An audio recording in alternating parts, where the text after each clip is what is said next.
ఓకేనండి. ఇప్పుడు మనం సోదరులు లపార్చి వాటికి వచ్చి ఉన్నామండి మన గ్రూప్ నుంచి.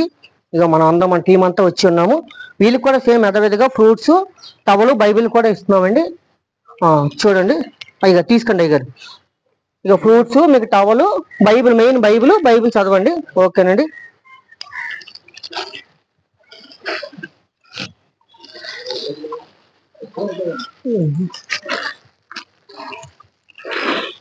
రండి అయ్యగారు. అయ్యగారు చేతుల మీద ఇంకోటి ఇస్తున్నారు. ఏం పేరు బాబు? వెంకటేశ్వర్. గుర్తు పెట్టుకోండి. గాడ్ బ్లెస్సింగ్ గ్రూప్ ప్రేమతో మీకు సహాయం చేస్తున్నాం, చిన్న సహాయం. ఓకేనండి. నెక్స్ట్ సమయాలు, సోదరుడు సమయాలు. సమయాలు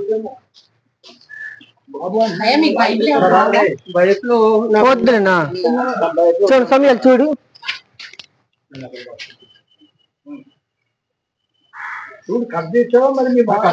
చూడండి. ఒక నిమిషం ఫ్రూట్స్ వాళ్ళది అయ్యగారికి. ఒక నిమిషం.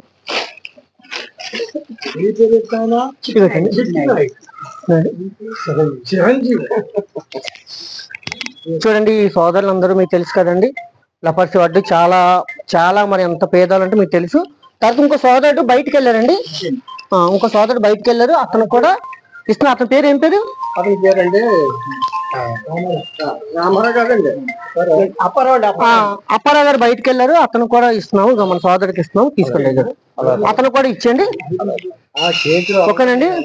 మనల్ని దేవుడు ఎంతో ప్రేమించి మనకి అవకాశం ఇచ్చాడండి. ఈ లోకంలో చాలా మందికి ఎంతెంతో డబ్బులు ఉన్నా సరే ఎవరు ఏం చేయట్లేదు. కానీ మనం ఒక నిరుపేదలం అయినప్పుడు కూడా దేవుడు మనకి ఇలాంటి అవకాశం ఇచ్చి ఇలాంటి కార్యక్రమాలు చేయిస్తున్నాడంటే దేవుడికే మహిమ ఘనత చెల్లాలండి. గొప్పతనం మనకి ఎప్పుడు వద్దు. మనం అంతా కూడా దేవుడి దగ్గర ఘనత పొందుకోవాలి. అందరికీ వందనాలండి. అయితే వెళ్ళి వస్తామండి.